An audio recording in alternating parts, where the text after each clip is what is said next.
Township ಪರ ವಿರೋಧ ವಿಚಾರ ಹಿನ್ನೆಲೆ ಭೈರಮಂಗಲ ಸರ್ಕಲ್ನಲ್ಲಿ ಪೊರಕೆ ಹಿಡಿದು ರೈತ ಮಹಿಳೆಯರು ಪ್ರತಿಭಟನೆ ನಡೆಸಿದ್ದಾರೆ. ಇನ್ನು ಪ್ರತಿಭಟನಾ ಸ್ಥಳಕ್ಕೆ ವಿಪಕ್ಷ ನಾಯಕ ಆರ್ ಅಶೋಕ್ ಭೇಟಿ ನೀಡಲಿದ್ದು ಪ್ರತಿಭಟನಾ ಸಭೆಯಲ್ಲಿ ಪಾಲ್ಗೊಳ್ಳಲಿದ್ದಾರೆ.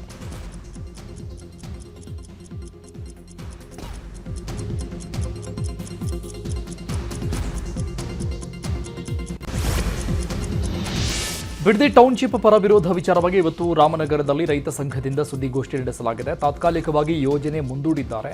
ಸಿಎಂ ಕ್ರಮ ಸರಿಯಿಲ್ಲ, ಶಾಶ್ವತವಾಗಿ ಈ ಯೋಜನೆ ಕೈಬಿಡಬೇಕು, ಅಲ್ಲಿಯವರೆಗೆ ರೈತರು ಹೋರಾಟ ಮಾಡ್ತಾರೆ. ಇದರ ಜೊತೆಗೆ ರೈತರ ಮೇಲಿನ ಕೇಸ್ ಕೂಡ ವಾಪಸ್ ಪಡೆಯಬೇಕು.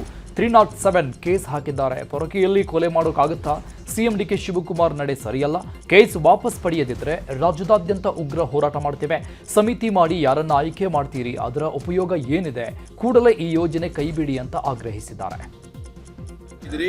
ಕೂಡಲೇ ನಿನ್ನೆ ಮುಖ್ಯಮಂತ್ರಿಗಳು ಎಲ್ಲೋ ಒಂದು ಕಡೆ ದ್ವಂದ್ವ ನಿಲುವನ್ನ ತಾಳಿದ್ದಾರೆ. ಇದು ಅವೈಜ್ಞಾನಿಕ ನೀತಿ. ಸರ್ಕಾರ ಕೂಡಲೇ ಈ ಯೋಜನೆಯನ್ನ ಕೈಬಿಟ್ಟು ರೈತ ಪರವಾದಂಥ ಯೋಜನೆಗೆ ಬರಬೇಕು. ಈ ಕಮಿಟಿನ ಯಾರನ್ನ ಕಮಿಟಿ ಮಾಡ್ತೀರಿ? ನಾನು ಕೇಳುವಂಥದ್ದು, ನಮ್ಮ ರೈತರು ಯಾರೂ ಕೂಡ ಅಧಿಕಾರಿಗಳ ಮೇಲೆ ಹಲ್ಲೆ ಮಾಡಬೇಕು ಅಂತಕ್ಕಂಥ ದೃಷ್ಟಿ ಇಲ್ಲ. ನೀವೇನು ತನಿಖೆ ಮಾಡ್ದೇನೆ ಪೂರ್ವಗ್ರಹ ಪೀಡಿತರಾಗಿ ಇಲ್ಲಿ ನೀವೇನು FIR ಅನ್ನು ಹಾಕಿದಿರಿ, ಕೂಡಲೇ ಆ FIR ಅನ್ನ ಕೈ ಬಿಡಬೇಕು. ಇಲ್ಲವಾದಲ್ಲಿ ನಾವು ರಾಜ್ಯಾದ್ಯಂತ ಕರ್ನಾಟಕ ರಾಜ್ಯ ರೈತ ಸಂಘ ಮುಂದಿನ ದಿನಗಳಲ್ಲಿ ಉಗ್ರ ಸ್ವರೂಪದ ಹೋರಾಟಗಳನ್ನ ಎಲ್ಲ ಜಿಲ್ಲಾ ಕೇಂದ್ರಗಳಲ್ಲೂ ಕೂಡ ಮಾಡಬೇಕಾಗುತ್ತೆ ಅಂತಕ್ಕಂಥ ಎಚ್ಚರಿಕೆ. ಬಿಡದಿ ಟೌನ್ಶಿಪ್ ವಿಚಾರವಾಗಿ ಗದಗದಲ್ಲಿ ಮಾತನಾಡಿದ ಬಿಜೆಪಿ ರಾಜ್ಯಾಧ್ಯಕ್ಷ ವಿಜಯೇಂದ್ರ, ಸರ್ಕಾರ ರೈತರ ಫಲವತ್ತಾದ ಜಮೀನು ಕಿತ್ತುಕೊಳ್ತಾ ಇದೆ, ಬಲವಂತವಾಗಿ ಕಸಿದುಕೊಳ್ಳಲ್ಲ ಅಂತ ಸಿಎಂ ಹೇಳಿದ್ದಾರೆ. ಸಿಎಂ ಕಪಟ ನಾಟಕ ಆಡ್ತಿದ್ದಾರೆ. ಸಿಎಂ ಆದರೂ ಇನ್ನೂ ರಿಯಲ್ ಎಸ್ಟೇಟ್ ಗುಂಗಿನಿಂದ ಹೊರಬಂದಿಲ್ಲ. ರೈತರ ಹಿತಾಸಕ್ತಿ ಕಾಪಾಡುವ ನಿಟ್ಟಿನಲ್ಲಿ ಕೆಲಸ ಮಾಡ್ತಿದ್ದೇವೆ. ಆದರೆ ಸಿಎಂ ನಾನು ಸಿಎಂ ಆಗಿರೋದನ್ನ ಸಹಿಸೋಕಾಗ್ತಿಲ್ಲ ಅಂತ ಡೈಲಾಗ್ ಹೊಡೆದಿದ್ದಾರೆ. ರೈತರನ್ನ ಒಕ್ಕಲೆಬ್ಬಿಸುವ ಕೆಲಸ ಮಾಡಬೇಡಿ, ರೈತರ ಶಾಪಕ್ಕೆ ಒಳಗಾಗಬೇಡಿ ಅಂತ ಸರ್ಕಾರಕ್ಕೆ ಎಚ್ಚರಿಕೆ ಕೊಟ್ಟಿದ್ದಾರೆ. ಇನ್ನು ಇದೇ ವಿಚಾರವಾಗಿ ಕೇಂದ್ರ ಸಚಿವ ಪ್ರಹ್ಲಾದ್ ಜೋಶಿ, ಬಸವರಾಜ ಬೊಮ್ಮಾಯಿ, ಶಾಸಕ ಸುನೀಲ್ ಕುಮಾರ್ ಪ್ರತಿಕ್ರಿಯಿಸಿದ್ದಾರೆ. ಮುಖ್ಯಮಂತ್ರಿಗಳ ಹೇಳಿಕೆಯನ್ನು ಕೂಡ ನಾನು ಗಮನಿಸಿದ್ದೇನೆ. ನಾವು ರಾಜ್ಯ ಸರ್ಕಾರ ರೈತರಿಂದ ಬಲವಂತವಾಗಿ ಜಮೀನನ್ನ ಕಸ್ಕೊಳ್ಳೋದಿಲ್ಲ. ವಾಲಂಟಿಯರ್ ಆಗಿ ಯಾರು ರೈತರು ಮುಂದೆ ಬರ್ತಾರೆ ಅವರ ಜಮೀನುಗಳನ್ನು ಮಾತ್ರ ತೆಗೆದುಕೊಳ್ತೇವೆ ಅನ್ನೋ ಮಾತನ್ನು ಕೂಡ ಹೇಳ್ತಾ ಇದ್ದಾರೆ. ಮತ್ತೊಂದು ಕಡೆ ಮುಖ್ಯಮಂತ್ರಿಗಳು ಕಪಟ ನಾಟಕವನ್ನು ಆಡ್ತಾ ಇದ್ದಾರೆ. ರೈತರು ಕೊಟ್ಟರೆ ಮಾತ್ರ ತೆಗೆದುಕೊಳ್ತೇವೆ ಅಂತೇಳಿ. ಎಲ್ಲೋ ಒಂದು ಕಡೆ ಒತ್ತಾಯ ಪೂರ್ವಕವಾಗಿ ಜನರ ಒಳ್ಳೆಯ ಭೂಮಿಯನ್ನ, ಕೃಷಿ ಫಲವತ್ತಾದ ಭೂಮಿಯನ್ನ ಕಸ್ಕೊಂಡೆ ಮಾಡುವುದು ಅಂತ ಮಾಡದಿದ್ದರೂ ಸಹಿತ ಜನರನ್ನ ಹೇಗೆ ಮನವೊಲಿಸುವುದು? ನೀವೇನ್ ಬೇಕಾದ್ ಮಾಡ್ರಿ, ನನ್ನ ಕಡೆ ಪೊಲೀಸ್ ಫೋರ್ಸ್ ಇದೆ, ನಾನು ಮಾಡಿ ತೋರಿಸ್ತೀನಿ ಅನ್ನುವಂಥದ್ದು ರೀತಿನ ಇದು ಪ್ರಜಾಪ್ರಭುತ್ವನೇ. ನಾನು ಹೇಳ್ತೀನಿ, ನಿಮ್ಮ ಕುಮಾರಸ್ವಾಮಿ ಮೇಲೆ ಪ್ರಾರಂಭ ಮಾಡಿದ್ರೆ ನಿಮ್ಗೆ ಯಾಕೆ ಅಷ್ಟು ಪ್ರೀತಿ ಕುಮಾರಸ್ವಾಮಿ ಮೇಲೆ? ಅದನ್ನ ಯಾಕೆ ಕಂಟಿನ್ಯೂ ಮಾಡ್ತೀರಿ? ಕಂಟಿನ್ಯೂ ಮಾಡಬಾರ್ದಾಗಿತ್ತು. ಟೌನ್ಶಿಪ್ಪನ್ನು ನಿಲ್ಲಿಸ್ಬೋದಾಗಿತ್ತು. ನಿಮ್ದೇನು ಇಂಟ್ರೆಸ್ಟ್ ಇದರಲ್ಲಿ? ಆದ್ದರಿಂದ ನಿನ್ನೆ ಅವ್ರು ಏನು ಹೇಳಿದ್ದಾರೆ ಅದರಲ್ಲಿ ಭಾಳಷ್ಟು ಕೂಡ ಅವರ ಒಂದು ಇಂಟರ್ನಲ್ ಅಜೆಂಡಾ ಏನಿದೆ ಅದನ್ನು ಮುಚ್ಚಿಟ್ಕೊಳ್ಳೋ ಪ್ರಯತ್ನ ಕೂಡ ಅವ್ರು ಮಾಡಿದ್ದಾರೆ. ಬಿಡದಿ ವಿಚಾರದಲ್ಲಿ ಮುಖ್ಯಮಂತ್ರಿಗಳು ಏಕಾಂಗಿನೇ. ಆರಂಭದಿಂದ ಆ ವಿಷಯಕ್ಕೆ ಸಂಬಂಧಪಟ್ಟಂತೆ ಮುಖ್ಯಮಂತ್ರಿಗಳನ್ನು ಸಮರ್ಥನೆ ಮಾಡಿಕೊಳ್ಳಿಕ್ಕೆ ಯಾವ ಸಚಿವರು ಕೂಡ ಮುಂದೆ ಬಂದಿಲ್ಲ. ಒಬ್ಬ ಮುಖ್ಯಮಂತ್ರಿ ನಿನ್ನೆ ಸುದೀರ್ಘ ಪತ್ರಿಕಾಗೋಷ್ಠಿಯನ್ನು ನಾವು ನೋಡಿದ್ವಿ. ಬಹುಶಃ ಇತ್ತೀಚಿನ ದಿನಗಳಲ್ಲಿ ಇಷ್ಟು ಸುದೀರ್ಘ ಪತ್ರಿಕಾಗೋಷ್ಠಿಯನ್ನು ಮಾಡಿದಂತ ಯಾವ ಮುಖ್ಯಮಂತ್ರಿಯನ್ನು ಕೂಡ ನಾವು ನೋಡಲಿಲ್ಲ. ಅಂದ್ರೆ ತನ್ನನ್ನು ಸಮರ್ಥನೆ ಮಾಡಿಕೊಳ್ಳಿಕ್ಕೆ ಯಾರು ಇಲ್ಲ ಅನ್ನುವಂಥದ್ದು ಇದರಿಂದ ಬಹಳ ಸ್ಪಷ್ಟವಾಗಿ ಗೊತ್ತಾಗಿದೆ. ಮತ್ತೆ ನನ್ನನ್ನ ಜೈಲಿಗೆ ಕಳಿಸುವ ಸಂಚು ನಡೆದಿದೆ ಎಂಬ ಸಿಎಂ ಆರೋಪದ ಬಗ್ಗೆ ಬೆಂಗಳೂರಲ್ಲಿ ಮಾತಾಡಿದ ಕೇಂದ್ರ ಸಚಿವ ಪ್ರಹ್ಲಾದ್ ಜೋಶಿ, ನೀವು ಏನಾದರೂ ತಪ್ಪು ಮಾಡಿದ್ದೀರಾ? ಮತ್ತೆ ಜೈಲಿಗೆ ಹೋಗೋಕೆ? ತಪ್ಪು ಮಾಡಿದ್ರೆ ಭಯ ಪಡಬೇಕು. ಹಾಗಾದ್ರೆ ನೀವು ಏನಾದರೂ ತಪ್ಪು ಮಾಡಿದ್ದೀರಾ? ನಾವು ನಿಮ್ಮನ್ನು ಯಾಕೆ ಜೈಲಿಗೆ ಹಾಕಬೇಕು? ನೀವೇ ತಪ್ಪು ಮಾಡಿದ್ದರೆ ಅದರ ಭಯ ನಿಮ್ಮನ್ನು ಕಾಡ್ತಾ ಇರಬಹುದು. ನೀವು ಮುಖ್ಯಮಂತ್ರಿ ಆಗಿದ್ದೀರಿ, ನಿಮ್ಮಿಂದ ಒಳ್ಳೆಯ ಕೆಲಸವನ್ನ ನಿರೀಕ್ಷೆ ಮಾಡ್ತೇವೆ. ಅದನ್ನು ಬಿಟ್ಟು ನಿಮ್ಮನ್ನ ನೋಡಿ ನಾವ್ಯಾಕೆ ಹೊಟ್ಟೆ ಕಿಚ್ಚು ಪಡಬೇಕು ಅಂತ ಹೇಳಿದ್ದ. ಅವ್ರನ್ನ ಜೈಲಿಗೆ ಯಾರು ಕಳಿಸೋ ವಿಚಾರ ಇಲ್ಲ. ಅವರು ಮಾಡಿದ ಭ್ರಷ್ಟಾಚಾರ, ಅವರು ಮಾಡಲು ತಪ್ಪಿನಿಂದ ಅವರು ಜೈಲಿಗೆ ಹೋದ್ರೆ ಯಾರು ಏನ್ ಮಾಡಕ್ಕಾಗಲ್ಲ. ನಾವು ಅವ್ರಿಗೆ ಜೈಲಿಗೆ ಕಳಿಸ್ಬೇಕು ಅನ್ನೋ ವಿಚಾರನೂ ಇಲ್ಲ, ನಾವು ಕಳಿಸೋ ಪ್ರಯತ್ನವನ್ನು ಮಾಡ್ತಾ ಇಲ್ಲ. ಇದೆಲ್ಲ ಸಿಂಪತಿ ತೆಗೆದುಕೊಳ್ಳಕ್ಕೆ ಮಾಡ್ತಾ ಇರುವಂತ ಪ್ರಯತ್ನ. ಅವ್ರು ಯಾರೇ ವ್ಯಕ್ತಿ ತಪ್ಪು ಮಾಡಿದ್ರೆ ಜೈಲಿಗೆ ಹೋಗ್ತಾರೆ. ಆದ್ರೆ ದಟ್ ಡಸಂಟ್ ಮೀನ್ ದಟ್ ಇದರ ಅರ್ಥ ನಾನು ಹೇಳಿದ್ದು ಅವ್ರನ್ನ ಜೈಲಿಗೆ ಕಳಿಸ್ತೀವಿ ಅಂತ ಅನ್ನೋದು ನಮ್ದೇನು ಅರ್ಥವಿಲ್ಲೇ ಇಲ್ಲ. ಯಾರೇ ತಪ್ಪು ಮಾಡಿದ್ರು, ನೀವು ತಪ್ಪು ಮಾಡಿದ್ರು ಹೋಗ್ತೀನಿ, ನಾವು ತಪ್ಪು ಮಾಡಿದ್ರು ಹೋಗ್ತೀನಿ. ನೀವೇನೋ ತಪ್ಪು ಮಾಡಿದ್ದೀರ ನಿಮಗೆ ಭಯ ಇದೆ. ಈ ಭಯದಿಂದ ನೀವು ಮೊದಲು ಹೊರಗೆ ಬರ್ರಿ. 3 ವರ್ಷದಲ್ಲಿ ಸಿದ್ದರಾಮಯ್ಯನವ್ರು ಯಾಕೆ ಮಾಡಲಿಲ್ಲ? ಸಿದ್ದರಾಮಯ್ಯವರು ಇಲ್ಲಾರ್ದಂತ ಆಸಕ್ತಿ ನಿಮಗೇನಿದೆ? ಇದರ ಅರ್ಥ ಏನೋ ಡೀಲ್ ಆಗಿದೆ ಅನ್ನುವಂಥದ್ದು ಇದೇ ಇಲ್ಲ. ಇದ್ರ ಬಗ್ಗೆ ಉತ್ತರ ಸುಪ್ರೀಂ ಕೋರ್ಟ್ನಲ್ಲಿ ಎಂಎಲ್ಸಿ ಪ್ರಾಣೇಶ್ಗೆ ಹಿನ್ನಡೆಯಾಗಿದೆ. ಎಂಎಲ್ಸಿ ಪ್ರಾಣೇಶ್ ಅವರ ಸದಸ್ಯತ್ವವನ್ನು ಸುಪ್ರೀಂ ಕೋರ್ಟ್ ರದ್ದುಗೊಳಿಸಿದೆ. 2021ರ ವಿಧಾನ ಪರಿಷತ್ ಕ್ಷೇತ್ರಕ್ಕೆ ನಡೆದಿದ್ದ ಚುನಾವಣೆಯಲ್ಲಿ ಪರಿಷತ್ ಸದಸ್ಯನಾಗಿ ಪ್ರಾಣೇಶ್ ಆಯ್ಕೆಯಾಗಿದ್ದರು. 6 ಮತಗಳ ಅಂತರದಿಂದ ಗೆಲುವು ಸಾಧಿಸಿದ್ರು. ಆದರೆ ಪ್ರಾಣೇಶ್ ಗೆಲುವನ್ನು ಪ್ರಶ್ನಿಸಿ ಸುಪ್ರೀಂ ಕೋರ್ಟ್ಗೆ ಅಭ್ಯರ್ಥಿ ಗಾಯತ್ರಿ ಶಾಂತೇಗೌಡ ಅರ್ಜಿ ಹಾಕಿದ್ರು. ಸದ್ಯ 4.5 ವರ್ಷಗಳ ಸುದೀರ್ಘ ವಿಚಾರಣೆ ಬಳಿಕ ಸುಪ್ರೀಂ ಕೋರ್ಟ್ ತೀರ್ಪು ನೀಡಿದ್ದು ಮುಂದಿನ 1.5 ವರ್ಷಗಳ ಕಾಲ ಪರಿಷತ್ ಸದಸ್ಯರಾಗುವ ಅವಕಾಶವನ್ನು ಗಾಯತ್ರಿ ಶಾಂತೇಗೌಡಗೆ ನೀಡಲಾಗಿದೆ. ಸುಪ್ರೀಂ ಕೋರ್ಟ್ನಲ್ಲಿ ಗಾಯತ್ರಿ ಶಾಂತೇಗೌಡ ಪರ ಆದೇಶ ಹಿನ್ನೆಲೆ ಗಾಯತ್ರಿ ಶಾಂತೇಗೌಡ ಮನೆ ಮುಂಭಾಗ ಕಾರ್ಯಕರ್ತರು ಸಂಭ್ರಮಾಚರಣೆ ಮಾಡಿದ್ದಾರೆ. ಪಟಾಕಿ ಸಿಡಿಸಿ ಸಿಹಿ ಹಂಚಿ ಸಂಭ್ರಮಾಚರಿಸಿದ್ದಾರೆ.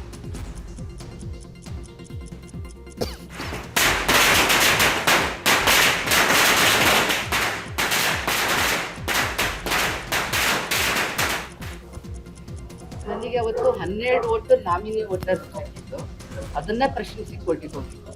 ಇವತ್ತು ಅವರ ಅರ್ಜಿಗಳು ಏನೇನು ಕೊಟ್ಟಿದ್ರು ಅದನ್ನೆಲ್ಲ ವಜಾ ಮಾಡಿದ್ದಾರೆ. ವಜಾ ಮಾಡಿರೋದ್ರಿಂದ ನನ್ನ ಪರವಾದ ಒಂದು ರಿಸಲ್ಟ್ ಬಂದಿದೆ ಅಂತ ನಾನು ಅಂದ್ಕೊಂಡಿದ್ದೀನಿ. ಅದರಿಂದ ಇವತ್ತು ನನಗೆ ಒಳ್ಳೆ ನ್ಯಾಯವನ್ನು ಕೊಟ್ಟಿದ್ದಾರೆ. ಏನಲ್ಲಿ ಅದು ನ್ಯಾಯಾಧೀಶರಾಗಿ ಕೂತಿದ್ದಾರೆ, ಅವ್ರಿಗೆ ಅಭಿನಂದನೆಗಳನ್ನ ಹೇಳ್ತೀನಿ ನಾನು. ಅದರಿಂದ ನನಗೆ ಒಂದು 7-8 ಮತಗಳಿಂದ ನಾನು ಗೆಲುವಾಗಿ. ರಾಜ್ಯ ಕಾಂಗ್ರೆಸ್ ಸರ್ಕಾರದಲ್ಲಿ ಸಚಿವ ಸಂಪುಟ ವಿಸ್ತರಣೆಯ ಕಸರತ್ತು ಜೋರಾಗಿದೆ. ದೆಹಲಿಯಲ್ಲಿ ಹೈಕಮಾಂಡ್ ಹೈ ವೋಲ್ಟೇಜ್ ಸಭೆ ನಡೆಸ್ತಾ ಇದೆ. ಈಗಾಗಲೇ ಸಿಎಂ ಡಿಕೆ ಶಿವಕುಮಾರ್ ಮತ್ತು ಸಿದ್ದರಾಮಯ್ಯ, ಕೆಪಿಸಿಸಿ ಅಧ್ಯಕ್ಷ ಹರಿಪ್ರಸಾದ್ ದೆಹಲಿಯಲ್ಲಿದ್ದಾರೆ. ಬೆಂಗಳೂರಿಂದ ಹಲವು ಸಚಿವಾಕಾಂಕ್ಷಿ ಶಾಸಕರು ದೆಹಲಿಗೆ ತೆರಳಿದ್ದಾರೆ. ಇಂದು ಸರಣಿ ಸಭೆಗಳ ಬಳಿಕ ಪಟ್ಟಿ ಅಂತಿಮ ಆಗುವ ಸಾಧ್ಯತೆ ಇದೆ. ಸೋಮವಾರ ನೂತನ ಸಚಿವರ ಪ್ರಮಾಣ ಸ್ವೀಕರಿಸುವ ನಿರೀಕ್ಷೆ ಕೂಡ ಇದೆ.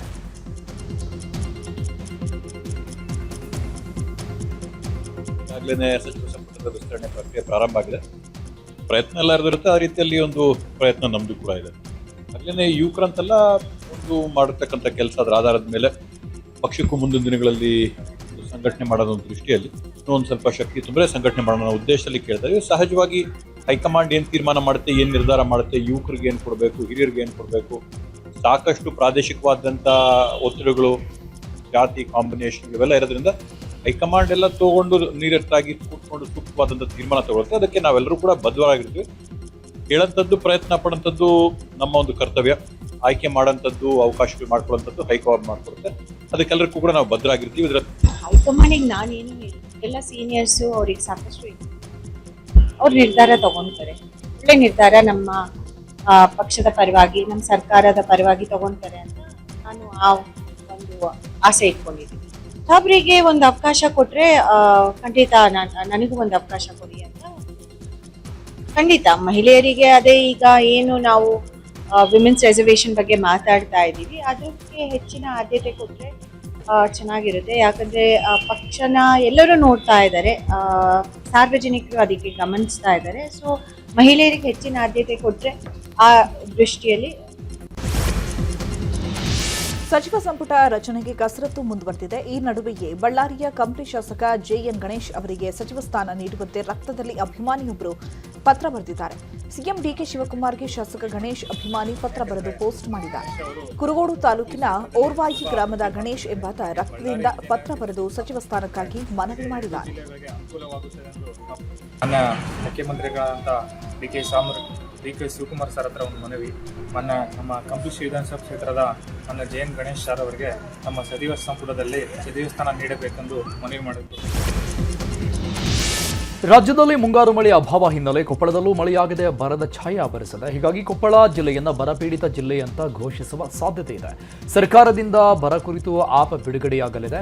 ಈ ಆಪ್ನಲ್ಲಿ ಮಾಹಿತಿ ಹಾಕಿದರೆ ನಿಯಮಾವಳಿಯಂತೆ ಬರ ಘೋಷಣೆ ಮಾಡಲಿದ್ದಾರೆ. 3 ವಾರ ಸತತ ಮಳೆಯಾಗದೆ ಜಲಾಶಯಗಳಲ್ಲಿ ನೀರಿನ ಕೊರತೆ ಉಂಟಾಗಿದೆ. ಹೀಗಾಗಿ ಬಿತ್ತನೆ ಪ್ರಮಾಣ ಕಡಿಮೆಯಾಗಿರುವ ಆಧಾರದಲ್ಲಿ ಬರ ಘೋಷಣೆ ಮಾಡುವಂತೆ ಜಿಲ್ಲೆಯ ರೈತರು ಆಗ್ರಹಿಸಿದ್ದಾರೆ. ಕೊಪ್ಪಳದಲ್ಲಿ ಮುಂಗಾರು ಮಳೆ ಕೈಕೊಟ್ಟ ಹಿನ್ನೆಲೆ ಚುಕ್ಕನಕಲ್ಲಿನ ರೈತರು ಬೆಳೆ ಉಳಿಸಿಕೊಳ್ಳಲು ಟ್ಯಾಂಕರ್ ಮೊರೆ ಹೋಗಿದ್ದಾರೆ. ಚುಕ್ಕನಕಲ್ಲು ಪ್ರಕಾಶ್, ಬಸರಿ ಗಿಡದವರಿಂದ ಟ್ಯಾಂಕರ್ ಮೂಲಕ ಒಣಗ್ತಾ ಇರುವಂತಹ ತೊಗರಿ ಬೆಳೆಗೆ ನೀರು ಹಾಯಿಸ್ತಾ ಇದ್ದಾರೆ. ಪ್ರತಿ ಎಕರೆಗೆ 4 ಟ್ಯಾಂಕರ್ನಂತೆ ನೀರು ಹರಿಸಲಾಗ್ತಾ ಇದ್ದು, ಟ್ಯಾಂಕರ್ ನೀರು ದುಬಾರಿ ಆದರೂ ಬೆಳೆ ಉಳಿಸಿಕೊಳ್ಳಲು ರೈತ ಪ್ರಕಾಶ್ ಹರಸಾಹಸ ಪಡುತ್ತಿದ್ದಾರೆ. ರಾಯಚೂರಲ್ಲಿ ಮಳೆ ಬಾರದ ಹಿನ್ನೆಲೆಯಲ್ಲಿ ಮಳೆಗಾಗಿ ಜಿಲ್ಲೆಯ ಹಲವೆಡೆ ವಿಶಿಷ್ಟ ಪೂಜೆ ಪ್ರಾರ್ಥನೆ ಮಾಡಲಾಗ್ತದೆ. ಮಮದಾಪುರ ಗ್ರಾಮದಲ್ಲಿ ಮಹಿಳೆಯರು ಕಪ್ಪೆಗೆ ಪೂಜೆ ಮಾಡಿ ಮೆರವಣಿಗೆ ಮಾಡಿದ್ದಾರೆ. ಕಪ್ಪೆಯ ಹೊತ್ಕೊಂಡು ಬಂದವರಿಗೆ ಗ್ರಾಮದವರಿಂದ ಜಲಾಭಿಷೇಕ ಮಾಡಲಾಗಿದೆ. ಈ ಹಿಂದೆ ಮಳೆ ಕೈಕೊಟ್ಟಾಗಲೆಲ್ಲ ಕಪ್ಪೆಯ ಪೂಜೆ ಮೆರವಣಿಗೆ ಮಾಡಿ ಮಳೆಗಾಗಿ ಪ್ರಾರ್ಥನೆ ಮಾಡಲಾಗ್ತಾ ಇತ್ತು. ಈ ರೀತಿ ಪೂಜೆ ಮಾಡಿದರೆ ಮಳೆ ಬರುತ್ತೆ ಎಂಬ ನಂಬಿಕೆ ಇರೋದ್ರಿಂದ ಗ್ರಾಮಸ್ಥರು ಈಗ ಕಪ್ಪೆಗೆ ಪೂಜೆ ಮಾಡಿ ಮಳೆಗಾಗಿ ದೇವರ ಬಳಿ ಪ್ರಾರ್ಥಿಸಿಕೊಂಡಿದ್ದಾರೆ.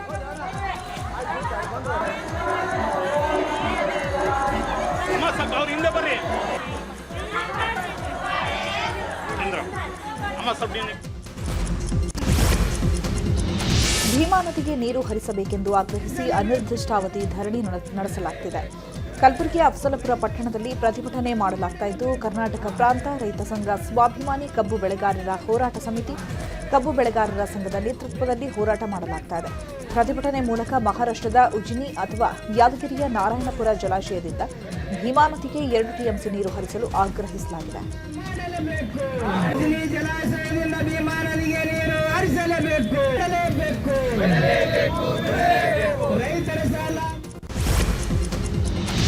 ಬೆಂಗಳೂರಿಗೆ 6ನೇ ಹಂತದ ಕುಡಿಯುವ ನೀರಿನ ಯೋಜನೆ ಹಿನ್ನೆಲೆಯಲ್ಲಿ ರೈತರ ವಿರೋಧದ ಮಧ್ಯೆ ಕೆಆರ್ಎಸ್ನಲ್ಲಿ ಸದ್ದಿಲ್ಲದೆ ಮಣ್ಣು ಪರೀಕ್ಷೆ ಮಾಡಲಾಗಿದೆ.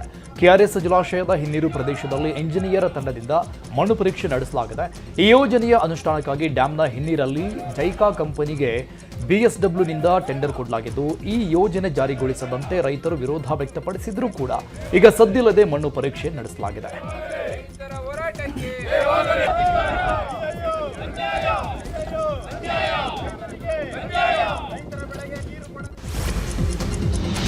ದಸರಾದಲ್ಲಿ ಕಂಬಳ ಆಯೋಜನೆ ಖಂಡಿಸಿ ಮೈಸೂರಿನ ಸಾದಗಳ್ಳಿಯಲ್ಲಿ ವಿವಿಧ ಕನ್ನಡಪರ ಸಂಘಟನೆಗಳಿಂದ ಪ್ರತಿಭಟನೆ ನಡೆಸಲಾಗಿದೆ. ಪರಿಸರವಾದಿಗಳು, ಕನ್ನಡಪರ ಹೋರಾಟಗಾರರು ವಿರೋಧಿಸಿದ್ರು.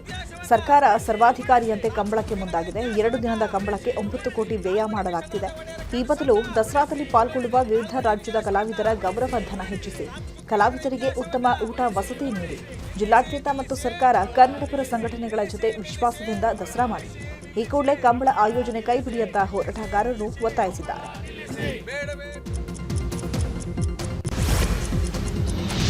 ದಸರಾದಲ್ಲಿ ಕಂಬಳ ಆಯೋಜನೆ ವಿಚಾರವಾಗಿ ಬಿಜೆಪಿ ಶಾಸಕ ಸುನಿಲ್ ಕುಮಾರ್ ಬೆಂಗಳೂರಲ್ಲಿ ಮಾತಾಡಿದರು. ಯಾವುದೇ ಸಾಂಸ್ಕೃತಿಕ ಉತ್ಸವ ಬೇರೆ ಪ್ರದೇಶಕ್ಕೆ ಹೋಗುವುದಕ್ಕೆ ಭಿನ್ನಾಭಿಪ್ರಾಯ ಇಲ್ಲ. ಆದರೆ ಕರಾವಳಿ ಕಂಬಳಕ್ಕೆ ಸಾಂಸ್ಕೃತಿಕ ಸೊಗಡು, ಧಾರ್ಮಿಕ ಭಾವನೆ ಇದೆ. ಅದನ್ನ ಬೇರೆ ಕಡೆಗೆ ಕೊಂಡೊಯ್ದಾಗ ಅದನ್ನ ಎಲ್ಲರೂ ಸ್ವೀಕರಿಸಬೇಕು. ವಿವಾದ ಇಲ್ಲದೆ ಕಾರ್ಯಕ್ರಮ ಮಾಡಬೇಕು. ಆದರೆ ಸರ್ಕಾರ ಏಕಪಕ್ಷೀಯವಾಗಿ ನಡೆಸ್ತಾ ಇದೆ. ದಸರಾ ಸಮಿತಿ ಕಂಬಳ ಮಾಲೀಕರು, ಅಭಿಮಾನಿಗಳ ಜೊತೆ ಚರ್ಚೆ ಮಾಡಿಲ್ಲ. ಕಂಬಳದ ಮಾಲೀಕರ ಜೊತೆ ಚರ್ಚೆ ಮಾಡಿ ತೀರ್ಮಾನ ಮಾಡಿ ಅಂತ ಹೇಳಿದ್ದಾರೆ. ಅಲ್ಲಿ ಒಂದು ಕಂಬಳಕ್ಕೆ 8 ಕೋಟಿ ರೂಪಾಯಿ ಕೊಡ್ತೀರಿ, ಇಲ್ಲಿ ಒಂದೊಂದು ಕಂಬಳಕ್ಕೆ 2.5 ಲಕ್ಷ ರೂಪಾಯಿ ಕೊಡ್ತೀರಿ ಅಂತಂದ್ರೆ ನಿಮ್ಮ ಆದ್ಯತೆ ಯಾವ ಸಂಸ್ಕೃತಿಯನ್ನ ಬೆಂಬಲಿಸಬೇಕು ಅಂತ. ಹಾಗಾಗಿ ಇದರಲ್ಲಿ ಯಾವುದೋ ಒಂದು ಪ್ರಚಾರದ ಗೀಳಾಗದಲೆ ಸಾಂಸ್ಕೃತಿಕ ಸಂಗತಿಗಳು ವಿನಿಮಯ ಆಗಬೇಕು ಅಂತಂದಾಗ ವಿವಾದಗಳು ಆಗಬಾರ್ದು. ಸಾಂಸ್ಕೃತಿಕ ಪ್ರದರ್ಶನಗಳ ಆಕರ್ಷಣೆಗೊಳಗಾಗಬೇಕು ಅಂತಂದಾಗ ಆ ಭಾಗದ ಜನರು ಕೂಡ ಇದನ್ನು ಸ್ವೀಕಾರ ಮಾಡಬೇಕು. ಈ ಹಿನ್ನೆಲೆಯಲ್ಲಿ ನಾನು ಕಂಬಳದ ಮಾಲೀಕರ ಜೊತೆಗೆ ಬೇರೆ ಬೇರೆ ಸಂದರ್ಭಗಳಲ್ಲಿ ಚರ್ಚೆ ಮಾಡಿದಾಗ ಅವರ ಹತ್ರ 2-3 ರೀತಿಯಾದ ಅಭಿಪ್ರಾಯಗಳಿದೆ. ದಯಮಾಡಿ ಆಯೋಜಕರು ತಕ್ಷಣ ಇದನ್ನ ಕಂಬಳದ ಆಯೋಜಕರ ಜೊತೆಗೆ ಮತ್ತು ಕಂಬಳದ ಕೋಣದ ಮಾಲೀಕರ ಜೊತೆಗೆ ಚರ್ಚೆಯನ್ನು ಮಾಡುವಂಥದ್ದು ಬಹಳ ಅಗತ್ಯ ಮತ್ತು ಅನಿವಾರ್ಯ. ಇದನ್ನ ಮಾಡಿಯೇ ನಂತರ ತೀರ್ಮಾನ ತೆಗೆದುಕೊಳ್ಬೇಕು ಅಂತ.